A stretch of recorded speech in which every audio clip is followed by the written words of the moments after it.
Hi guys, कैसे आप लोग। मैं हूं अमित तल्डा, आपका फ्रेंड फिलोसफर एंड गाइड। ये वीडियो में दोस्तों मैं कुछ बातचीत करने आया हूं कि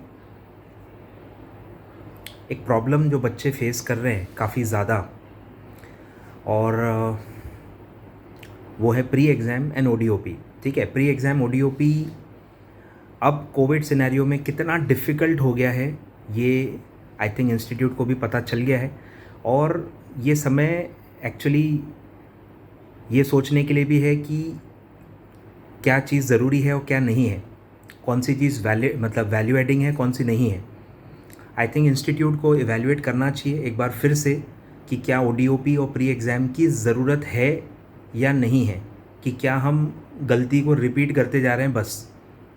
फ़ायदा नंबर वन कुछ है नहीं, फ़ायदा बिल्कुल भी नहीं है। फ़ायदा थोड़ा भी होता तो मैं बोलता चलो वर्थ है, बट फ़ायदा कुछ भी नहीं है। ओडीओपी में आप वही चीज़ें बता रहे हो, सबको ऑलरेडी पता है, और बताना भी है तो आप एक वॉलेंट्री या एक नॉर्मल प्रोग्राम आप रखो, वॉलेंट्री रखो। एग्ज़ाम से आप उसको क्यों लिंक कर रहे हो, और तब जब आप खुद उसको कंडक्ट नहीं करवा पा रहे हो। अरे भाई, अगर कोई चीज़ मैंडेटरी है तो एटलीस्ट आप थोड़ा सीरियसली तो लो उसको।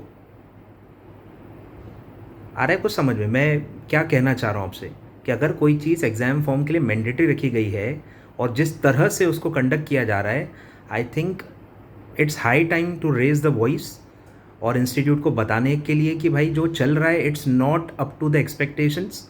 जिस तरह से प्रोग्राम्स कंडक्ट किए जा रहे हैं, जिस तरह से बच्चे पढ़ाई छोड़ के ये फालतू कामों में मतलब इतना टेंस हो रहे हैं, और कितने न जाने कितने लोग अटेम्प्ट गंवा रहे हैं इसकी वजह से।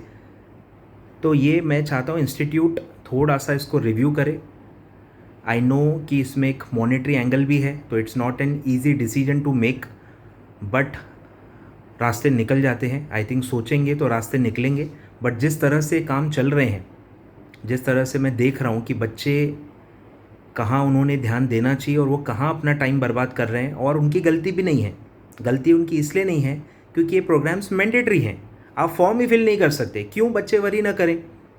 अरे भाई, ऑप्शनल होते तो ठीक है। अरे पर जब कोई चीज़ आपके फॉर्म से कनेक्ट की गई है, आप फॉर्म ही नहीं भर पा रहे हो, आप इनएलिजिबल हो फॉर्म के लिए, तो पढ़ाई करके वो करेंगे क्या।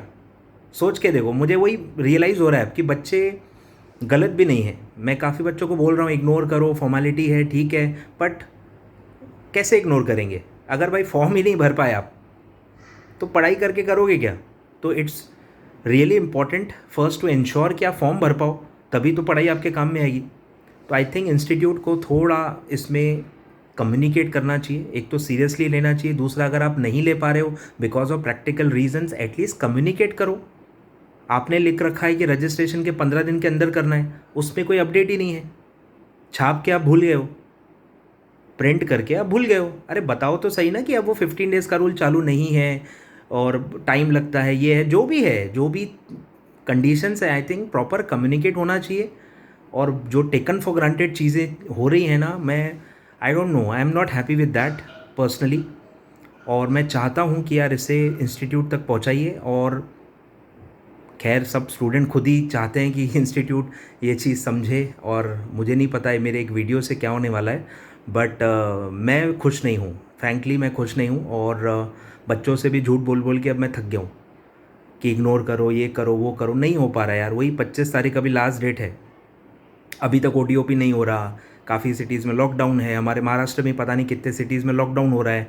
ब्रांचेस जवाब देती नहीं है, कोई ईमेल का रिस्पॉन्स नहीं आ रहा, कॉल वो उठाते नहीं है। तो मैं क्या बताऊँ, बच्चे मतलब क्या फेस कर रहे हैं मैं समझ सकता हूँ। तो मैं चाहता हूँ इंस्टीट्यूट को प्लीज़ सोचिए कि ये प्रोग्राम की ज़रूरत है कि नहीं। आप क्या बच्चों से करवाना चाहते हैं। जो 10 महीने आप उनको दे रहे हैं, उसमें से कितने महीने आप ये प्रोसीजरल फॉर्मेलिटीज़ में उनका बर्बाद करना चाहते हैं। मॉड्यूल्स आने में ही 1-1.5 महीना आप लगवा देते हो, फिर वो आप ओडीओपी में इतना टाइम लगवा रहे हो, प्री एग्ज़ाम में इतने प्रॉब्लम्स और ये चीज़ें होती हैं। आप करवाना क्या चाहते हो बच्चों से, आई डोंट नो। बस ऑन पेपर आपका कोर्स अच्छा दिखना चाहिए, या really it should be great that people should transform themself. I don't know क्या इंटेंशन है, बिकॉज मुझे तो कोई फ़ायदा नहीं दिख रहा है। मैं इस फील्ड में 7 से 8 साल से हूँ, कोई नया नहीं हूँ इसमें। बट ओडीओपी में मुझे कोई फ़ायदा नहीं दिख रहा, मुझे प्री एग्ज़ाम में तो बिल्कुल भी फ़ायदा नहीं दिख रहा है। सोच के देखो, मुझे आज वही रियलाइज़ हो रहा था कि लोग पैसे भी दे रहे हैं और परेशानी भी मोल ले रहे हैं। मतलब सोच के देखो कि ये क्या हो रहा है। मैं 600 रुपये दे रहा हूँ ODOP के लिए, जो आप कंडक्ट नहीं कर रहे हो या कंडक्ट करवा नहीं पा रहे हो, ऑनलाइन मुझे दिख नहीं रहा, मुझे इंस्टीट्यूट से कोई रिस्पॉन्स नहीं आ रहा, पैसे भी लिए जा रहे हैं और हैरेसमेंट और एक टेंशन भी दिया जा रहा है। प्री एग्ज़ाम में भी सेम है, कोई ईमेल नहीं आता उनको कि उनको करना क्या है। आपने वेबसाइट पे छाप दिया है, कोई दिक्कत नहीं है उसमें, अरे पर हर बच्चा नहीं ढूंढ पाता। इंस्टीट्यूट से एक ईमेल आना चाहिए उनको प्रॉपरली कि उनको क्या करना है, कब तक करना है। 1000 रुपये भी प्री एग्ज़ाम के भरो और ये भी करो वो भी करो, मुझे समझा ही नहीं है, मतलब कंसेप्ट ही नहीं जमा मुझे।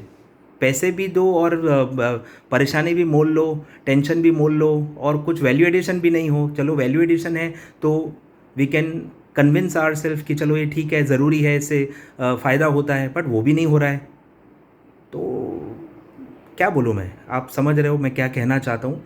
तो प्लीज़, मुझे बाकी टीचर्स से भी बहुत एक्सपेक्टेशंस हैं इन दिस रिगार्ड कि आप प्लीज़ वॉइस रेज़ कीजिए। और बच्चे और भी कहेंगे कि सर ये भी तो है, उसके लिए नहीं बोल रहे हो, उसके लिए नहीं बोल रहे हो। अरे यार, उसके लिए आप पैसे नहीं दे रहे हो, यहाँ आप पैसे दे रहे हो और यहाँ पे आपका फॉर्म अटक रहा है। ये थोड़ा सीरियस मैटर है। बच्चे पूरी लिस्ट देते हैं, सर ये भी तो है, वो भी तो है ना। मैं कहाँ मना कर रहा हूँ, मैं नहीं मना कर रहा, बट मुझे ये 2 के लिए अब थोड़ा सा बहुत ज़्यादा बुरा फील हो रहा है कि बच्चे पैसे भी भर रहे हैं, फॉर्म भी नहीं भर पा रहे, पूरा वो 1 महीना हैरेसमेंट और उसमें टेंशन में वो बिता रहे हैं, कोई कहीं से उसका जवाब नहीं आ रहा है, कंप्लेंट्स भी क्लोज़ हो जा रही हैं, इंस्टीट्यूट को अनाउंसमेंट ला नहीं रहा। तो मुझे ये थोड़ा एक्सट्रीम हो गया है, समझ रहे हो। अब मतलब वो सब्र का बांध टूट गया है, ऐसे वाली चीज़ हो रही है मेरे साथ इस टॉपिक को लेके। बाकी चलो अपन वैल्यू एडिंग चीज़ें, बाकी बहुत ज़्यादा एक्सपेक्टेशंस इंस्टीट्यूट से रखते हैं, मुझे उसमें कोई प्रॉब्लम नहीं है। अपना इंस्टीट्यूट है भाई, एक्सपेक्टेशन इंस्टीट्यूट से नहीं रखोगे तो किससे रखोगे, वो ठीक है, वो कभी ख़त्म नहीं होगी। पर ये 2 चीज़ें अब थोड़ा सा निगेटिव फैक्टर में आ गई हैं और मैं चाहता हूँ कि इंस्टीट्यूट इसको डेफिनेटली रिव्यू करे। और अगर ये नॉन वैल्यू एडिंग है, प्लीज़ इसे बंद कीजिए, कोई फ़ायदा नहीं हो रहा, बच्चे पढ़ाई पे ध्यान नहीं दे पा रहे हैं। आप फ़ीस भले बढ़ा दीजिए, रजिस्ट्रेशन फ़ी बढ़ा दीजिए, जो भी आप कर लीजिए, उससे मुझे कोई फ़र्क नहीं पड़ता और बच्चों को भी फ्रैंकली कोई फ़र्क नहीं पड़ता कि पैसे तो वैसे भी जा रहे हैं, पैसे तो वैसे भी जा रहे हैं ना। एटलीस्ट टाइम तो बच जाए, टाइम तो मिले पढ़ाई के लिए और इतना टेंशन तो ना ले। ठीक है, थैंक यू सो मच। और मैं चाहता हूँ कि आप भी थोड़ा देखिए क्या कर सकते हैं इसमें, ठीक है, मिल के ही कुछ ना कुछ करना पड़ेगा। और बस मैं इंस्टीट्यूट से ये रिक्वेस्ट करना चाहता हूँ कि यार सोचो, कुछ करो, बच्चे बहुत परेशान हैं और पढ़ाई न करके वो मतलब कुछ और ही कर रहे हैं जो उनको नहीं करना चाहिए।